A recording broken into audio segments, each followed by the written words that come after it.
Hello student, मैं विष्णु दिवाकर। इस video में हम बात करने वाले हैं बीए प्रोग्राम सेमेस्टर सेकंड के जितने भी स्टूडेंट हैं जिनके पास हिंदी में हिंदी कविता, मध्यकाल और आधुनिक काल वाला सब्जेक्ट मौजूद है। तो जैसा कि हम लोग लास्ट वीडियो के अंदर हमने बात की थी अभी तक सेकंड वाले लेसन की, यानी कि यूनिट नंबर 1 से दोहे, कबीर और गोकुल लीला सूरदास के बारे में हम पढ़ चुके हैं। अब हम पढ़ेंगे इसमें यूनिट नंबर थर्ड और यूनिट नंबर 1 से दोहावली चंद तुलसीदास। तो मैं आपको बता दूं इसमें आपको करना क्या है। आपको सिर्फ और सिर्फ जो है चीज़ों को अच्छी तरीके से समझना है। मैंने आपको कहा था कि ज़्यादा डिफिकल्ट नहीं है, बट अगर आप इस चीज़ को अच्छी तरीके से समझेंगे तो ही आप इसे कर पाएंगे। ठीक है।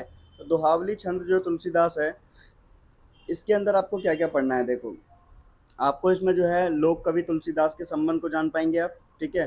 तुलसीदास की जो भी रचनाएं हैं उनका जो परिचय है उसके बारे में जान पाएंगे। तो आपको बस यही चीज़ें आपको समझनी है, और आपके एग्जाम में अगर आपसे पूछी जाती है तो आप आराम से जो है इजीली इनका आंसर दे सकते हैं। सबसे पहले हम इसके इंट्रोडक्शन की बात करते हैं। तो देखो, हिंदी जो साहित्य है, इसके मध्यकाल में भक्ति और दर्शन की परंपरा को आगे करने वाले जो भक्त कवि थे, उसके अंदर जो है महत्तम स्थान जो है ना वो किसका है, वो तुलसीदास का है। ठीक है।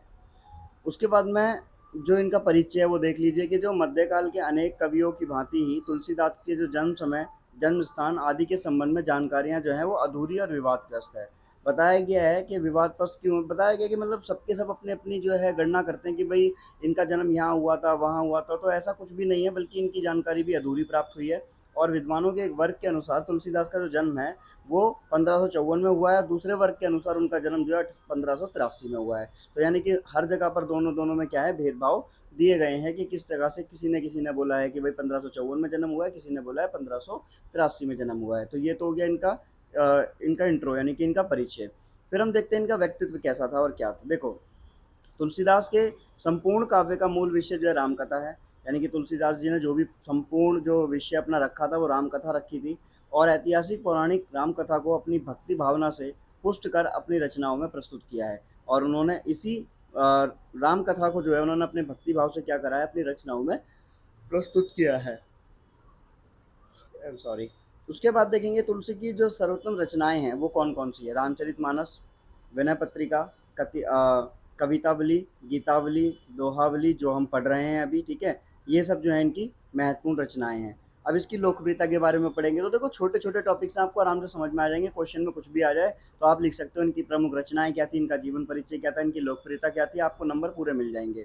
लोकप्रियता में क्या लिखना है आपको, कि जो तुलसीदास है उसकी लोकप्रियता का प्रमुख आधार जो था वो क्या था, रामचरितमानस था। आपको मैंने बताया कि इन्होंने कहा कि सिर्फ रामचरितमानस के आधार पर इन्होंने अपनी सारी की सारी जो है चीज़ें जो हैं वो लिख डाली है।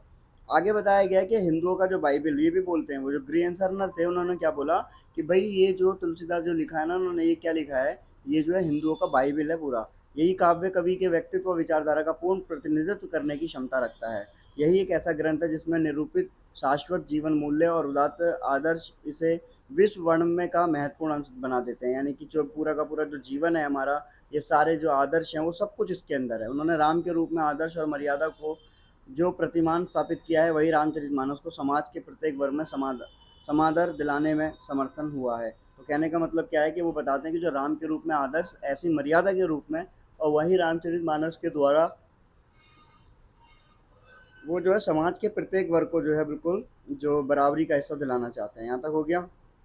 उसके बाद में वही आपको मैंने आपको बताया, देखो प्रतिपाद देख लेते हैं कि तुलसीदास राम भक्ति कवि काव्य के मूलाधार हैं, और राम की भक्ति तुलसी के संपूर्ण काव्य का जो है व्याख्यान यहाँ पर करती है। उनका पूर्ण विश्वास था कि राम का लोक रक्षक रूप और निर्गुण ब्रह्म की अपेक्षा सगुण ब्रह्म ही जन सामान्य के अधिक निकट हो सकता है।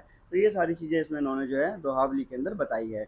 तो यहाँ तक तो आपको अच्छी तरीके से चीज़ें समझ में आ गई होंगी। और उसके बाद में वही चीज क्वेश्चन मैंने आपको बताया था कि अगर आपका प्रसंग व्याख्या लिखने के लिए आता है तो यहाँ पर कोई भी दो लाइनें लिखी जाएगी, और उसके बाद में आपको बताना है ये प्रसंग कि ये तुलसीदास की काव्य रचना दोहावली से लिया गया है। ठीक है। और इसकी फिर व्याख्या करनी है कि भाई वो यहाँ पर क्या बताने की कोशिश कर रहे हैं। और फिर आपको उसका विशेष बताना है कि तुलसीदास को राम के अतिरिक्त किसी अन्य देवी देवता की भक्ति स्वीकार्य नहीं थी, वो सिर्फ राम की ही भक्ति करते थे। ईश्वर ही मेरी रक्षा करेगा, ये विश्वास जो है शरणागति का प्रमुख अंग है। तो ये जब उसके विशेष हैं, ये सब आपको यहाँ पर बताने हैं। इसी प्रकार से आपके और भी यहाँ पर जो है क्वेश्चन दिए गए हैं जिसके अंदर आपको जो है प्रसंग व्याख्या लिखने के लिए दी जाएगी। और देखो, तुलसीदास जो है उनकी भक्ति भावना का वर्णन, दार्शनिकता को समझाइए, या फिर सचेत कवि थे वो ये बताइए। वो कुछ भी पूछ ले, आपने जो भी पढ़ा है आपको पहले, सबसे पहले तुलसीदास, उसके बाद में आप जो है उनका परिचय लिख दीजिए, परिचय के बाद में जो उनकी रचनाएं लिख दीजिए, और आपको अच्छे नंबर इसमें मिल जाएंगे। आई होप आपको वीडियो समझ में आई होगी। आगे की जानकारी के लिए बने रहिए हमारे साथ। Thanks for watching.